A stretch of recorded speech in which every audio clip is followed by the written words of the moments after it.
So you think you know what OCD is? I promise you, you don't. And if your kid has OCD or you think they have OCD, you gotta listen to this episode. And you're gonna hear from Kris, a mom just like you, who taught her kid to talk back to OCD. Hi, I'm Dr. Roseann, and I'm a mental health trailblazer. Join me as we have real conversations about real problems. And today we're gonna dive into OCD, and you really don't want to miss this episode, whether your kid has OCD, you think they have OCD, or they have anxiety. This is a can't miss episode.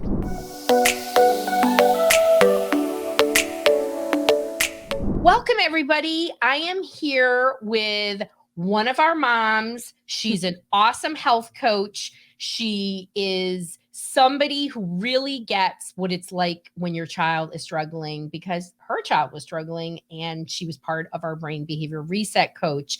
And her name is Kris, and she is an empowerment coach herself.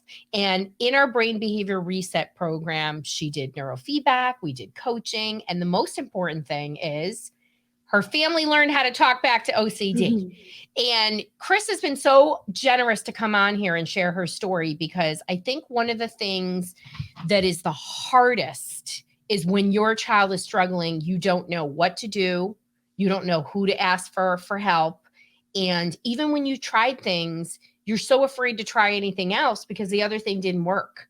Mm-hmm. And when you share your story, you help people to realize there is hope. There is a path, and you don't have to feel so alone, you know? And so thank you, Miss Kris, for being here on It's Gonna Be Okay. And tell everybody a little bit about how you actually even came to me, because that's a cool story.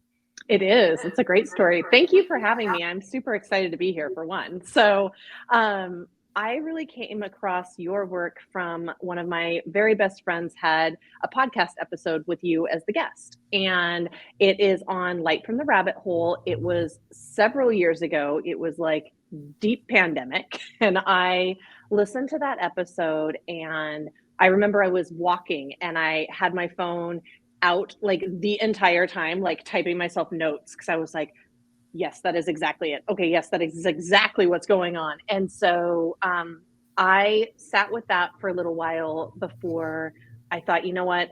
I think we need to explore what working with Dr. Rowe could look like. And so probably about 4 to 6 months later, I made a call to your office, and within like a month, my daughter and I were sitting in your office in Connecticut. So, and it was a deep pandemic, and you got on an airplane and flew across and the whole nine yards. When I think back, I'm kind of like, I can't believe we actually did that.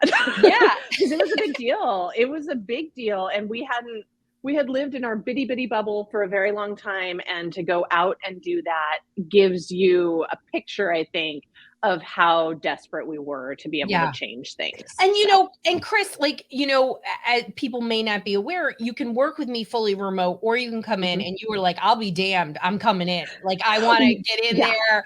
And I'm so glad you did, because your experience with the brain map and, you know, what it uncovered, right? Because you really weren't sure it was OCD at that point, right? Oh, I didn't have any inkling that it was OCD. Like that would have been literally the last thing I would have thought of. We had signs of symptoms of anxiety and even sensory processing.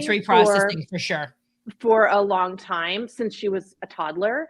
And then when we came to your office, and the reason I did come to your office was you were like, you can do both, but you'll really see everything if you come here. And I was like, no brainer, like we are there. So that was what really led me to do that. And then, and actually, even when we were there, the OCD hadn't actually really been uncovered. I feel like when we sat there and you remember it was ADHD. Said, there's some OCD signs here. We have to see what happens. Yep.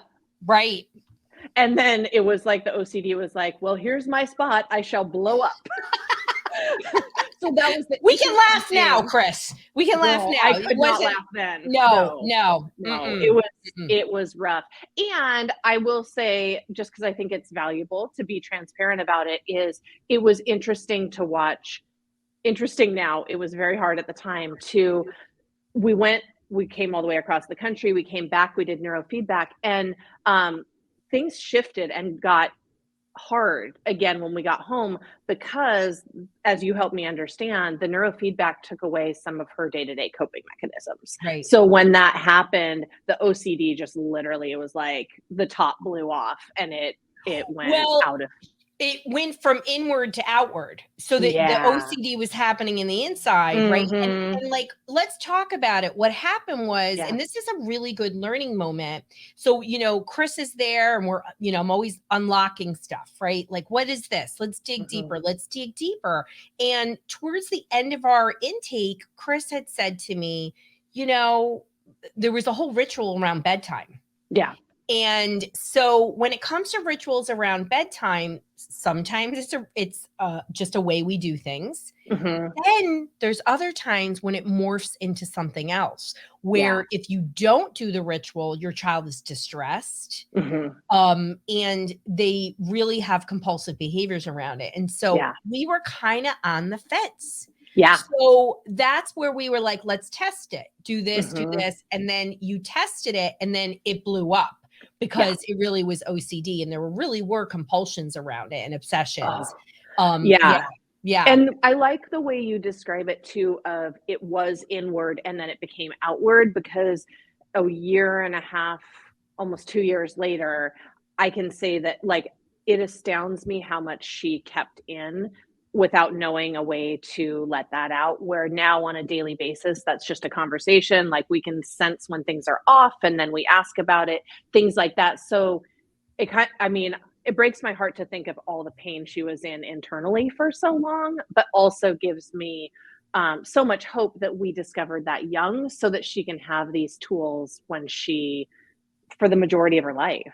Because OCD, right? Most people don't realize this. They only think of it as a genetic problem, which I always like to say is the least common thing I see. It's really a habit that's formed in the brain as a way to, you're creating behaviors around a fear. So you have a fear of something and you create these behaviors that don't make any sense. They absolutely do not have to be rational, but in association, it's called a negative reinforcement cycle, has happened in the brain. And the more it happens, the more likely to repeat it. And just like in the case, in your case with your daughter, a lot of it she was doing in the inside. And then now she knows that if I have a worry, like I literally just saw a kid with OCD as I came in and he said to me, he was like, Dr. Rowe, I got my triggers.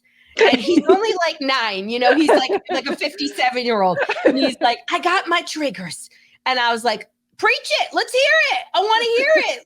Let's get in there, and he was so funny about it. And he was like, yeah, I'm really aware of them. And, you just can't fall victim to them. Like you got to say no. And I was like, yay, there's nothing better.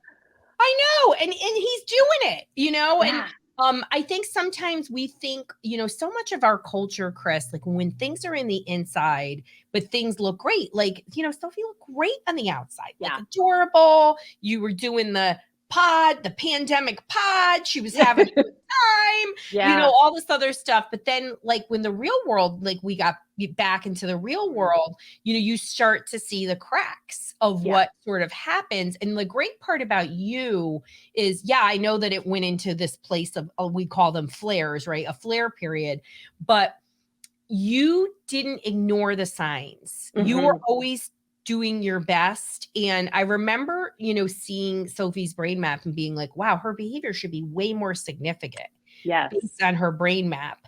And that was because there was a lot of overactivity. And you've done so much with self-regulation, co-regulation, lifestyle and diet and teaching tools. And she did really well. But ultimately, she had this worry that turned into OCD. And then, so talk a little bit about your process, because what I love that you tell people is it wasn't magic. Like it really, you got to the other side of this OCD. But there was a process, right? And so talk a little bit about your experience, in our brain behavior reset program, doing neurofeedback, Mhm. PMF. What was it like? What?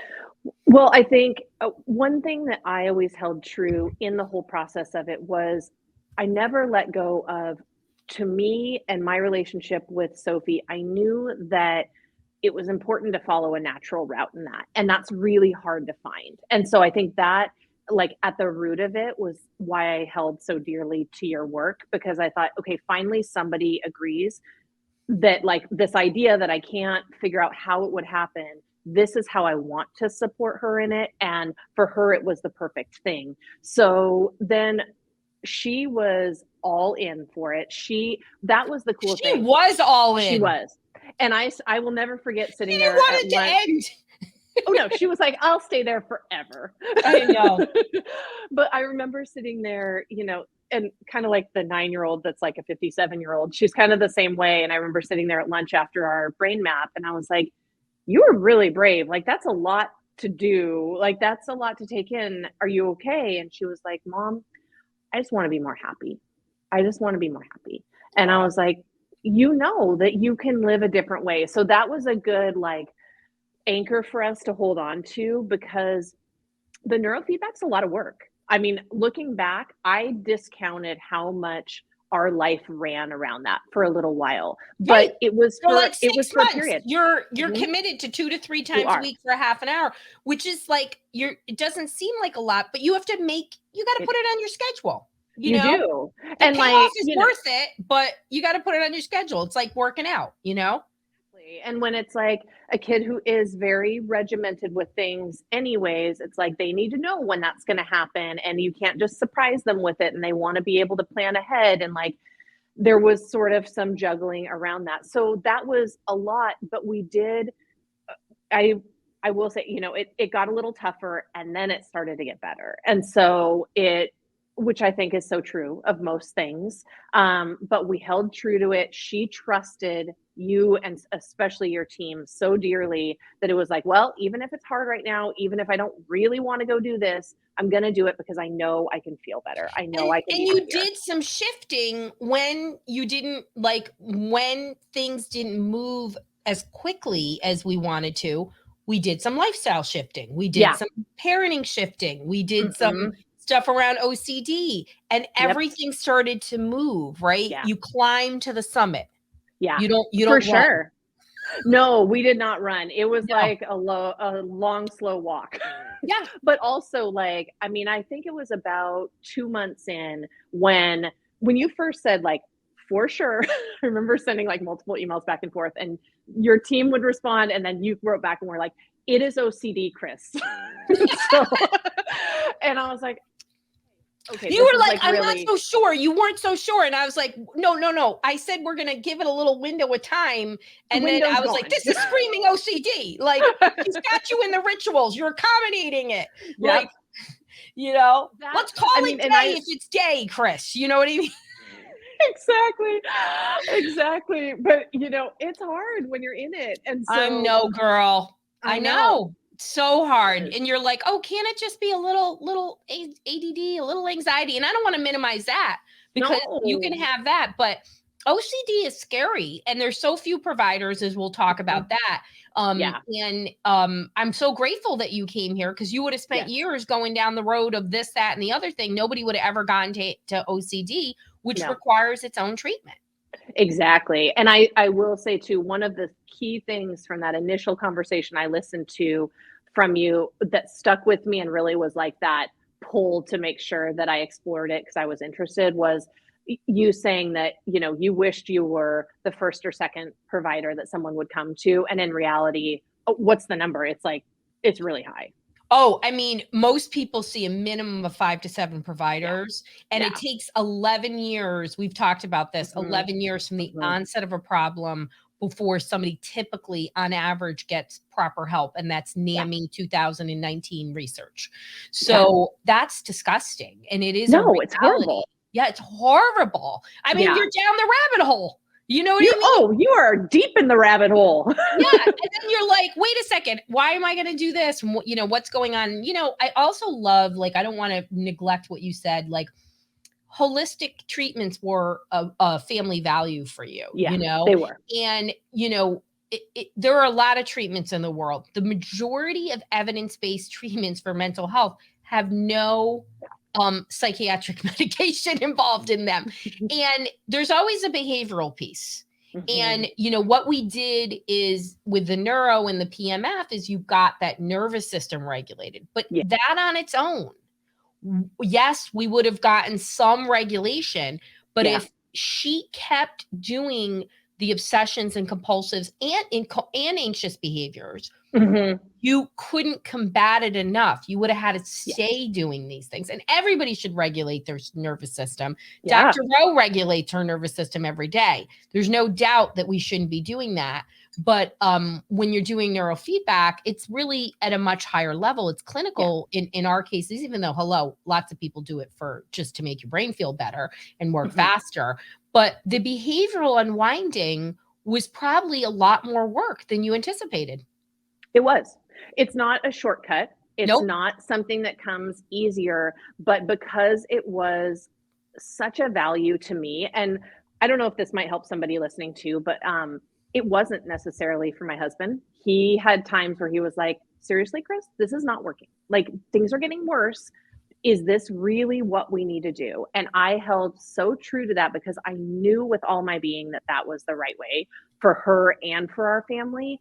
And it was. Like, in the end, it did not look pretty for Can a I long say time. thank you for saying this? Yeah. Because I have helped thousands of people in 30 years, and I'm going to tell you that less than 20% of the time when a couple walks into the door, they're in agreement. Okay? And it's a lot of kinds of things. It's like not an agreement on this is the treatment, not an agreement on how it's going to go, you know, and even just viewing the problem differently. You know what I mean? Dads love to come to me because I got the brain map. So when I got the brain map, I'm like, see this is understimulated, this is overstimulated, this is working, this is not, this is exactly the steps that you're going to do it. And they're like, I got it. Right. But women, we speak through our heart, right? You talk about belief, but I think what's really important and what I see really helping, I have a whole episode on how to talk to your spouse about holistic treatments. But I think what's really important here is that there's communication. Right. And just like everything else in a relationship, a marriage or whatever it is, there are some things I do and there are some things my husband does and he takes leadership. But like, you know, sometimes you have to say to your spouse, like, I want you to be part of this and I want you to be involved. And you always should try to like do the work together. But sometimes you just have to say, this is super important to me. I remember one of my first neurofeedback cases. It was like it was like 2 decades ago. The dad said to me, he's super chill and his wife is super chill. Let's just call him Fred. Let's call her Amy. And Fred said to me, Dr. Rowe, Amy never puts her foot down. And she told me, I'm doing this. I don't care what you think.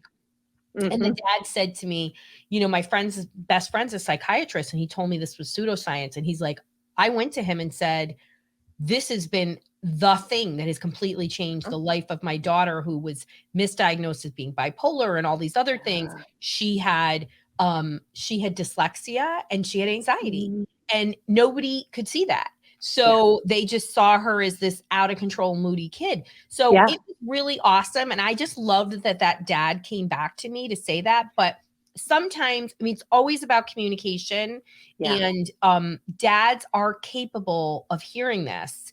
And we just have to have a conviction, right? Like this is where you need to have hope and belief, which I always talk about, because I get it when you've gone to 7 providers, 10 providers, and you're not sure, right? You need to make sure you're picking treatments that are aligned with your values, but also are science backed.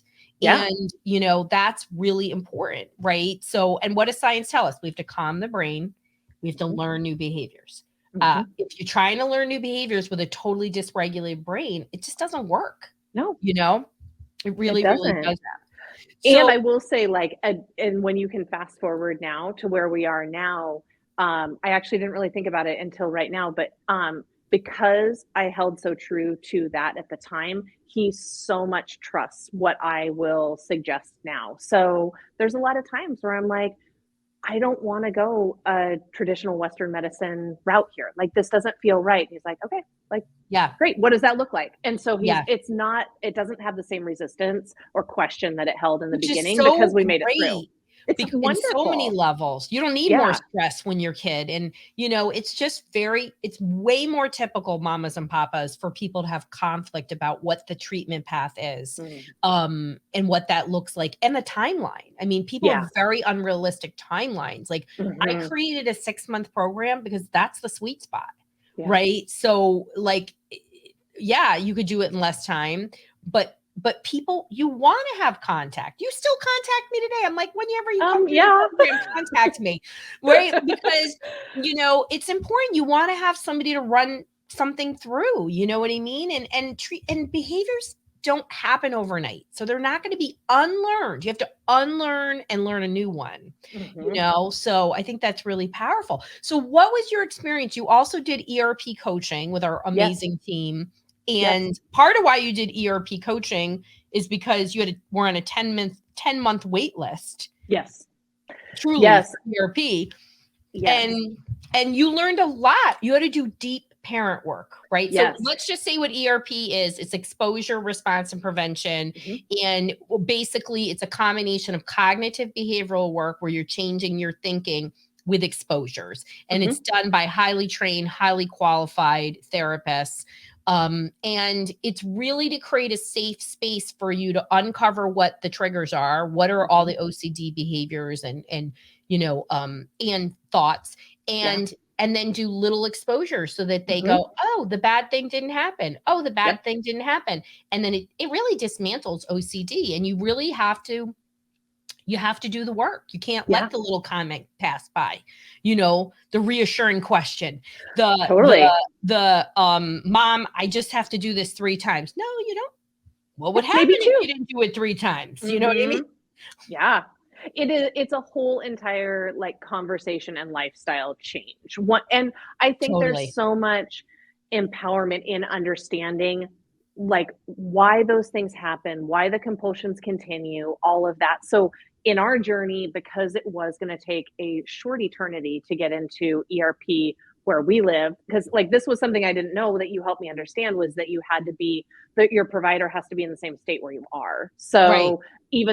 So what we could do was virtual coaching with your team for us as parents, but we Right. couldn't have Sophie see them. Right. So in the interim, we did those coaching sessions to help my husband and I just, like, manage day-to-day life better. And even a few sessions, like, were really, really helpful. Then in hindsight, by the time we got her into a provider, we knew better what to expect. Yes. She had, like, started to dabble in some of the language that we would use and the ways that we would, like, push back or challenge things, stuff like that. So, and then also, this is kind of interesting, not something I knew before, was the only reason we got in sooner than 10 months was because a provider in town actually has students that are going through the program. So I consulted your team and said, hey, like, I don't know. If I'm going to do this, I want the best person that can do this. And your team was like, you know what? A student's going to be fine. She's young and they're young. They probably will hit it off really well.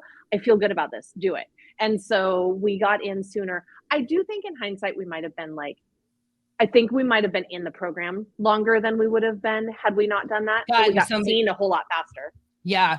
And I mean, and the other thing is, I mean, when we talk about when you did coaching, what you learned was all the verbiage, right? Because what people don't realize is you inadvertently feed the OCD, right? Yes. So, this episode is about a family learning how to talk back to OCD. And OCD is very sneaky. It's a tyrant. And you'll do things like, mom, is it time to go? And you're like, yeah, it's time to go. And then they're like, oh, it's 12 o'clock. Is it time to go? Yes, it's time. And then, but you don't know that they have an obsessive thought about it and it's a need for reassurance. And then you develop all these behaviors, And I had a mom recently say to me, am I enabling? And I was like, you're not enabling. You're not enabling. Don't say that. It's a terrible You're word. doing the best you can. Honestly, you're doing the best you can with the tools you have.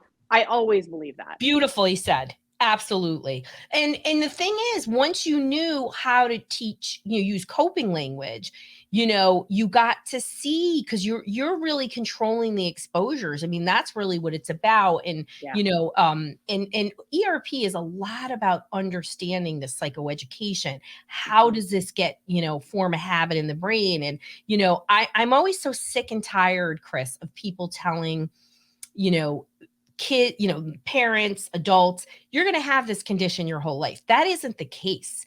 You Right. can unlearn these things. It's a matter of really trying to address them. That's the bad part about, people not identifying these things earlier, right? Yeah. Taking action on them. And, like for you, you happened to come into me before it was like a full crisis, right? Yes. And what was it about that time that you really were like, I want to get rid of this? Because most people wait for a full crisis. Yeah. Let's be Yeah, honest. that's a good question. Yeah. I mean, we had been sort of playing whack-a-mole with it until the pandemic. And then pandemic happened, and of course, that just all of her structure and routine that was sort of holding up the house of cards collapsed. And for us, it was the nighttime routine that you alluded to earlier. So, like, to paint a picture of that, it took 2 to 3 hours to get her to bed.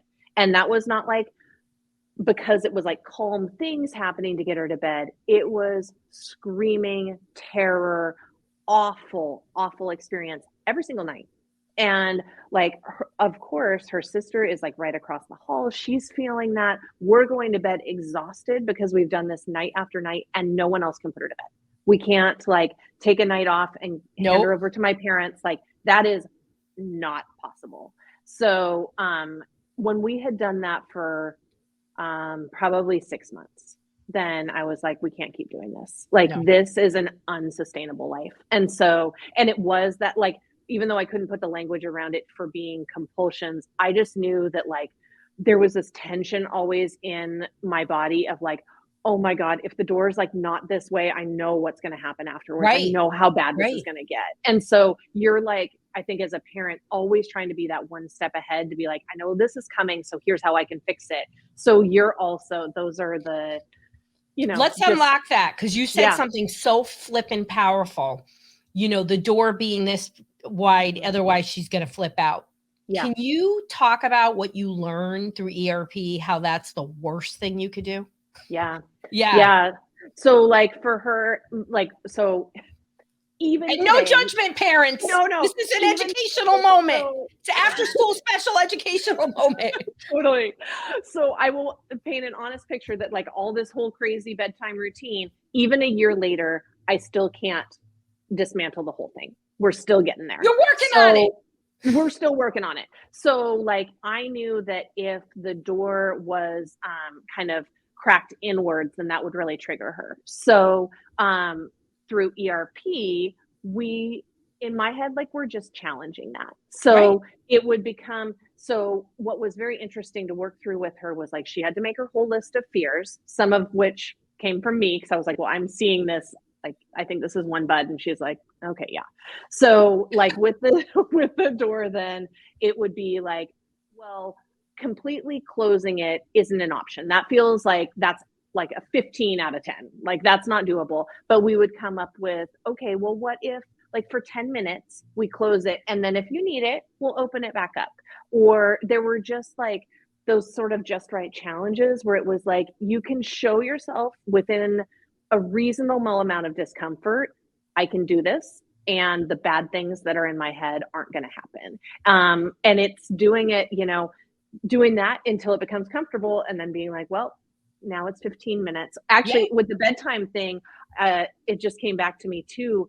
I mean, we were to the point of like literally checking on her every 5 minutes. And I was like, well, no one can fall asleep in that amount of time when you've been so like spun up. Wound up. So now we do 20 minutes, but it took us a long time to be like, okay, now we're doing 10.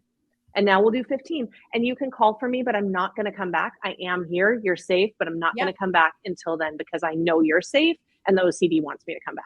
So it's things like that you're talking back to it. And while it's really uncomfortable in the beginning, it's amazing now to see, like, even this week, we're through our ERP program, but to be able to maintain progress and not have the OCD flare back up, because we've already seen that happen, that we have to sort of have these little exposures that we do all the time. We do it around washing hands. We do it around, she's wearing a sweatshirt today. She's been told for 6 months she can't wear a sweatshirt. So today she's wearing a sweatshirt. So it's things like that. We're on an ongoing basis. Yeah. We're just sprinkling in like, okay, here's the things that Brave Sophie does and OCD hates, but look at you, you're doing it. And she just keeps moving forward. And, I think what's really important is you're really telling people there is a path. Okay. So you may there's different ways to look at this, right? Yeah. Oh my God, it's a year and a half later and it's not fixed. Yep. Right. But how much better is she? Right. That's incomparable, right? Incomparable. But everybody's out there spinning your wheels, right? Mm-hmm. This is about shifting what you're doing. Mm-hmm. And it's shifting from a reassurance model and accommodation model to a positive coping skills model. And when you start doing that, it's uncomfortable in the beginning. Like, they get pissed at you, but then you start shaping these behaviors, and there isn't a pill, people, that's going to do that work. There just isn't. This is behavioral work. But now she's incomparably different from where she was. You can go on date night.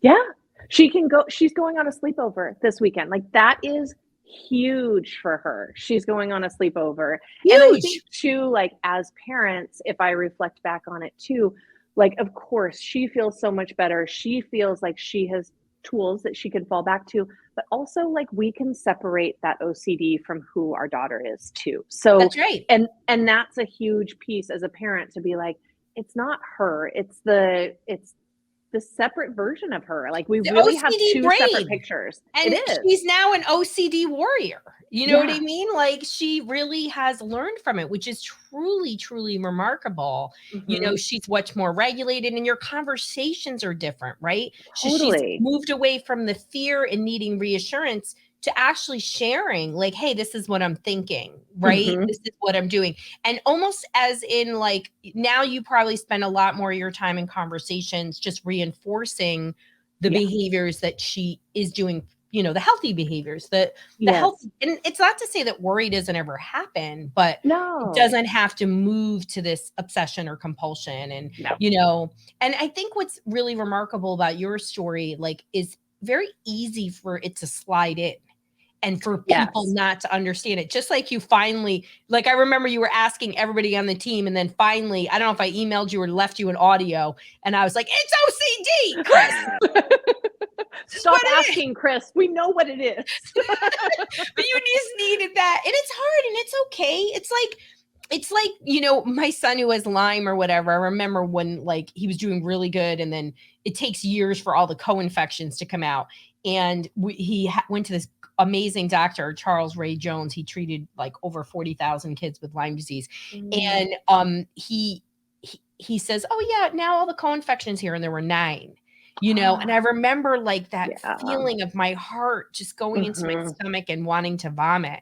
And then I was like, okay, he's okay. He's doing really good. They were always there, So what are we going to do is what I said, and, here we are is probably, I don't know how many years later, and we're way better off, but you, when things happen, right, there's always a path, and you have to, no matter where your journey is, you have to stick with it. Right. Yeah. And that's not to say anybody, I say it all the time. I believe medication should never be the first option.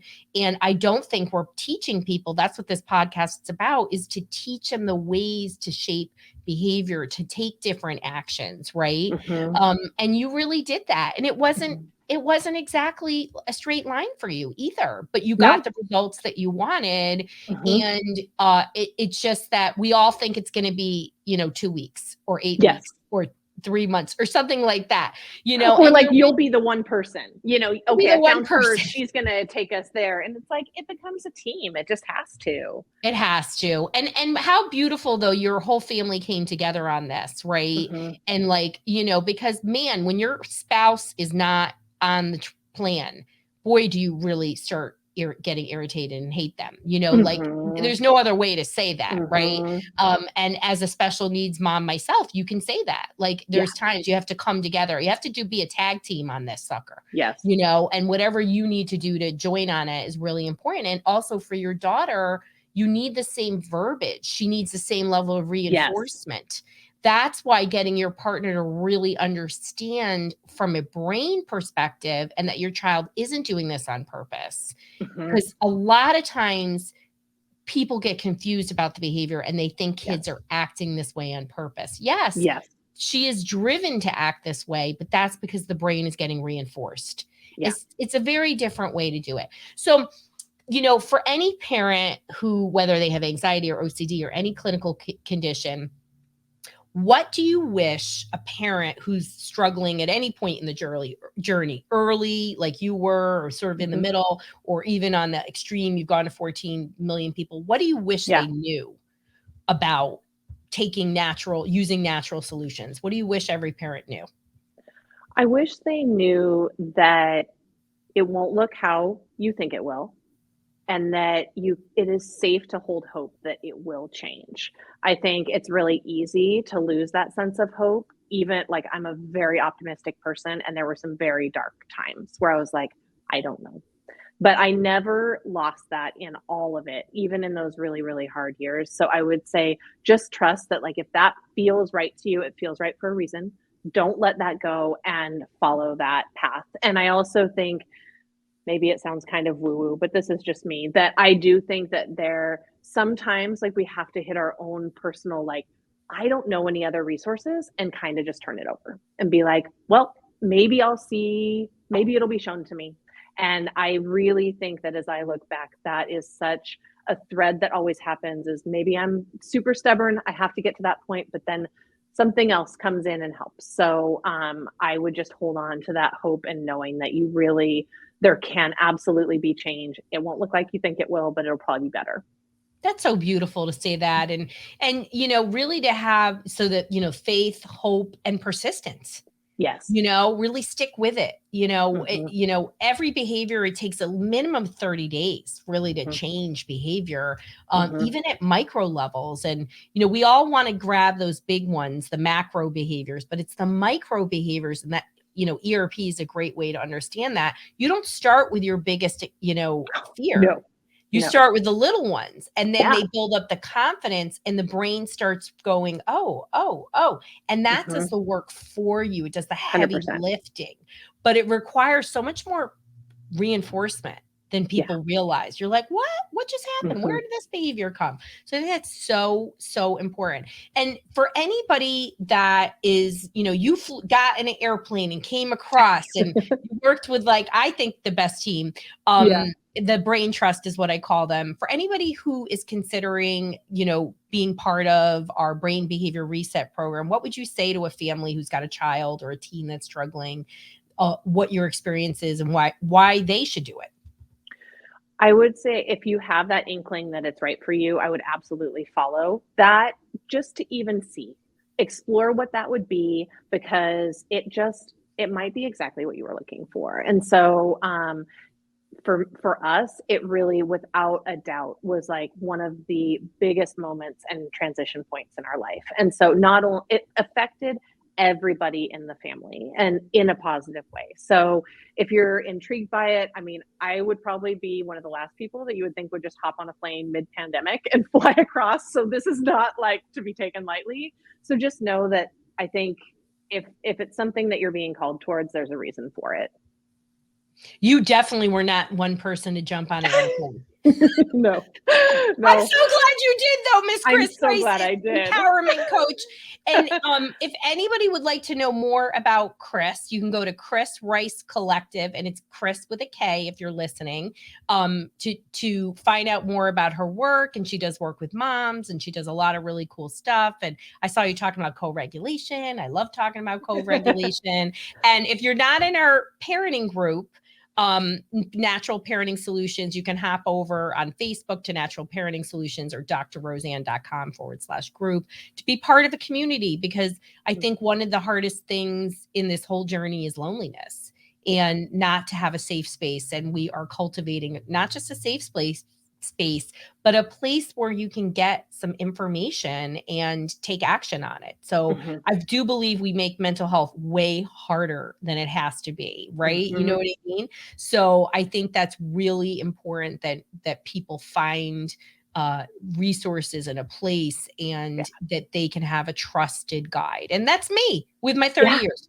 But you have been amazing, Thank and I'm you. so excited and really glad that this has been a beautiful unfolding for your family, Yeah. and you trusted the process. The ride is bumpy a lot of Mhm. times, and healing never looks the way we want. I always say it Yeah. looks just like the stock market, hopefully a It's true. positive trending stock market, but it Yeah. is really a hard thing. But thank It you is. so much, and I really You're appreciate welcome. you and your family.